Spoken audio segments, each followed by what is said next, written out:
O Senhor esteja convosco. Ele está no meio de nós. Proclamação do Evangelho de Jesus Cristo, segundo Lucas. Glória a vós, Senhor.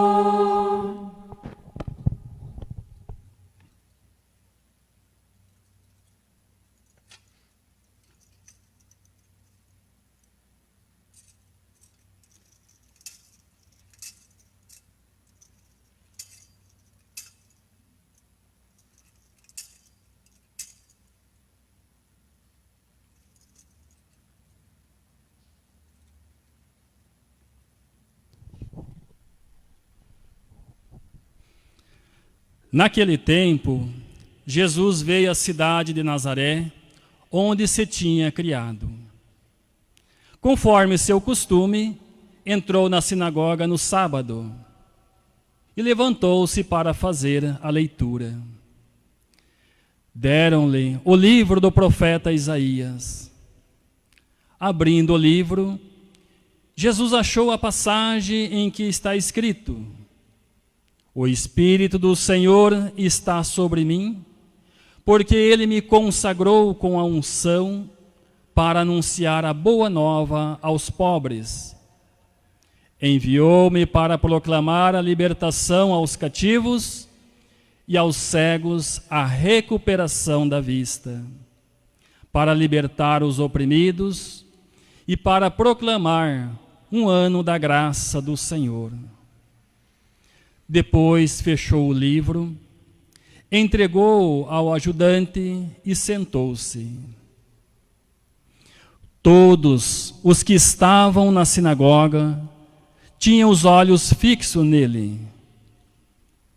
Então começou a dizer-lhes: Hoje se cumpriu esta passagem da Escritura que acabastes de ouvir. Palavra da salvação. Glória a vós, Senhor.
Queridos irmãos, Dom Giovanni, Dom Antônio Wagner, queridos irmãos presbíteros, neste dia aqui reunidos, o nosso presbitério, diocesanos, religiosos que aqui trabalham, que alegria estar com todos vocês.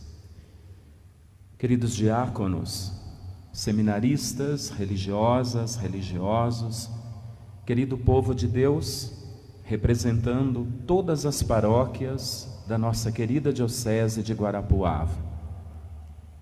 Você que reza conosco também pelas redes sociais, pela Rádio Cultura.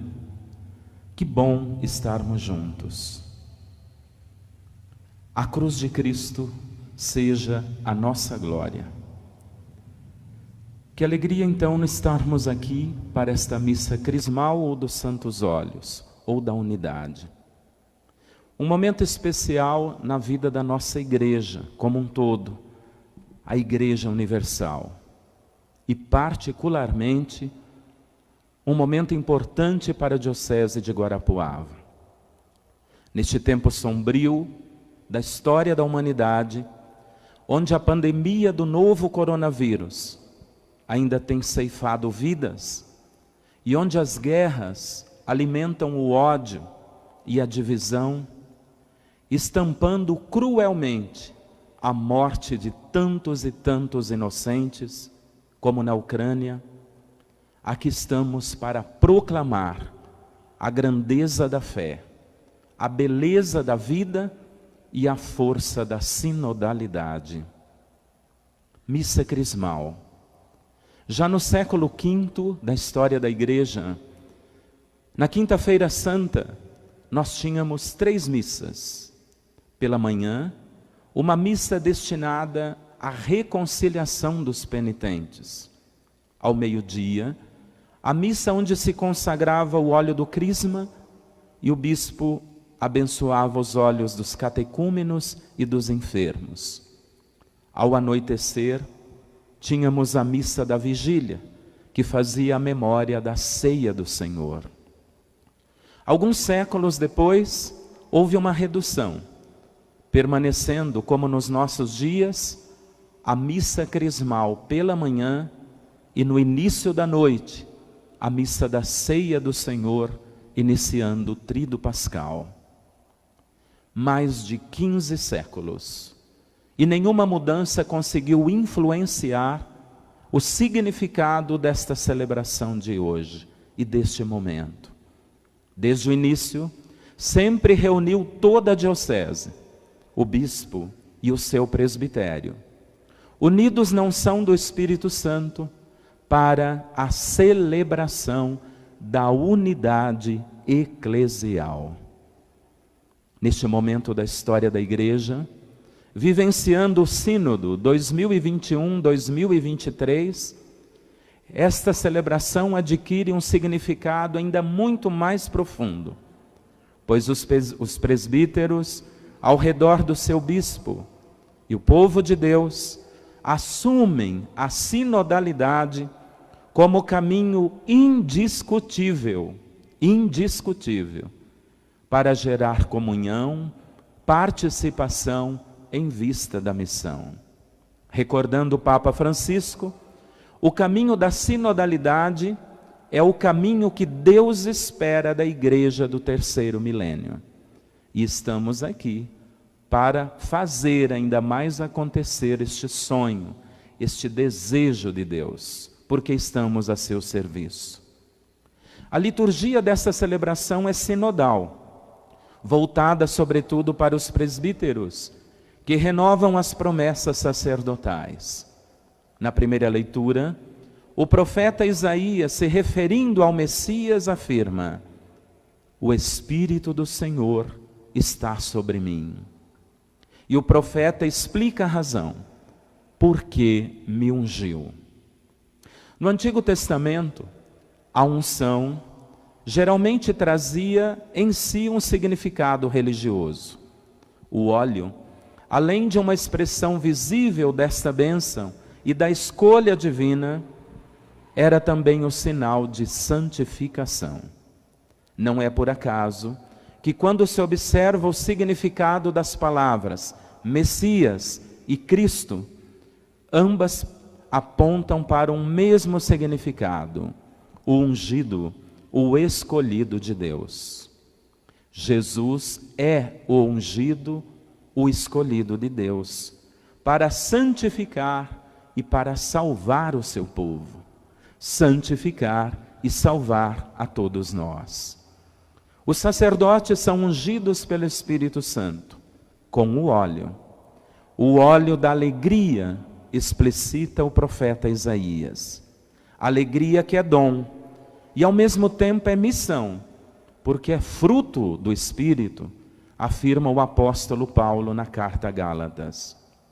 Assim, os sacerdotes são consagrados a serviço de Deus e do seu povo. Então, unção, Espírito e consagração são praticamente sinônimos, que definem a configuração do sacerdote a Cristo e, por consequência, torna-os participantes da sua missão redentora.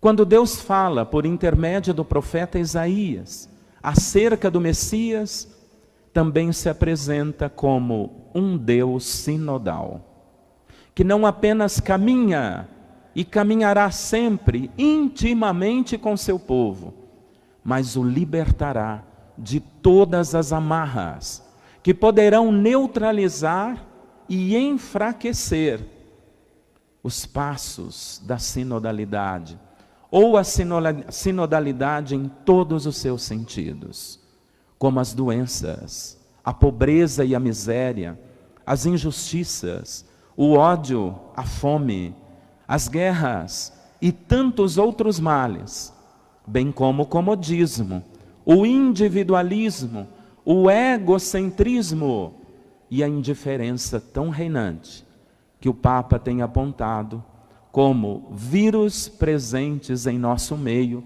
que também precisam ser destruídos. Os verbos usados pelo profeta e descritos por Jesus no Evangelho confirmam: curar, pregar, libertar, consolar, redimir e anunciar. Eis os profetas hoje do Senhor.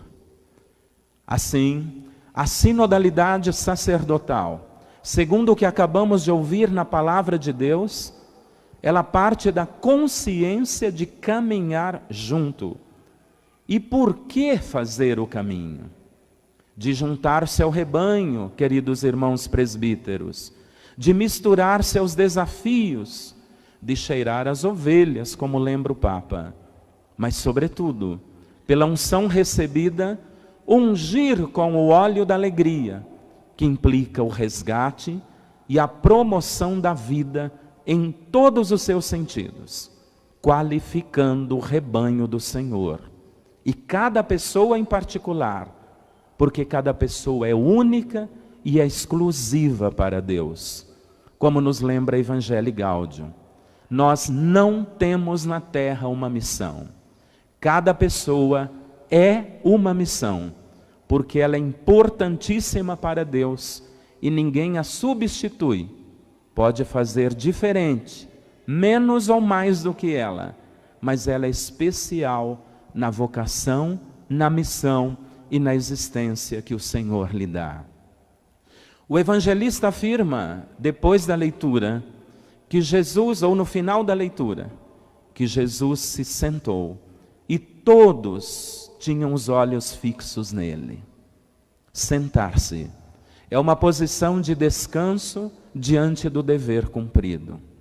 No caminho sinodal, o descanso se dá no encontro do Senhor, que convida: vinde a mim, vós todos que estáis cansados. E quantas vezes estamos mais do que cansados, estamos esgotados diante do trabalho pastoral. O Senhor continua a nos convidar: vinde a mim, vós todos que estáis cansados. A quem temos ido? Onde temos buscado forças para caminhar e sustento no nosso ministério? Aquele que nos chamou, nos consagrou e nos fez a sua pessoa, sobretudo para perdoar e consagrar, somente Ele é capaz de garantir uma nova motivação a cada passo da nossa vida e do nosso ministério. Depois que Jesus se sentou, afirma Lucas, todos tinham os olhos fixos nele. Nosso ministério no contexto sinodal pede-nos ainda esta atitude, de manter os olhos fixos em Jesus, deixando-se afetar pela sua identidade, suas relações, sua paixão pelo reino e a sua missão, que é de salvar. É preciso, irmãos, que caminhemos juntos como presbitério e juntos como rebanho do Senhor, nos deixando impactar pela presença e pela proposta de Jesus a cada dia. Somente assim a Igreja de Cristo crescerá em número e em santidade a caminho do reino definitivo. Queridos irmãos presbíteros, querido povo de Deus, acabamos de concluir a primeira fase do sínodo, a fase diocesana. Mas, na verdade, nada se encerra, porque depois de 5 meses de escuta, 5 meses de serviço, encontros, formação, nos comprometemos com aquilo que ouvimos. Quem escuta se compromete com o que escuta, com o que ouve. E eu creio que nós já temos algumas respostas para esta pós-pandemia.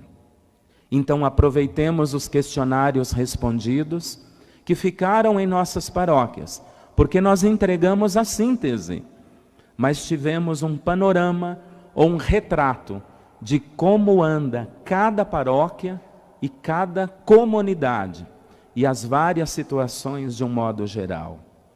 Aproveitemos este material para um novo impulso na evangelização da nossa diocese. A nossa posição de sentinelas do Evangelho pede de nós, nesse momento, um novo fôlego, uma nova disposição ímpar para despertar quem ainda dorme, o sono da acomodação, e quem interpretou o isolamento social como opção de vida e não tem se juntado ou voltado à casa do Pai. Queridos irmãos, que sublime e árdua missão a nossa. É de Cristo e Ele nos fortalece. Que o Espírito Santo nos inspire, nos conduza e nos faça dignos desse dom. Que Nossa Senhora de Belém, nossa mãe e padroeira, nos ensine a caminhar, unidos na mesma fé e na mesma esperança. Louvado seja nosso Senhor Jesus Cristo.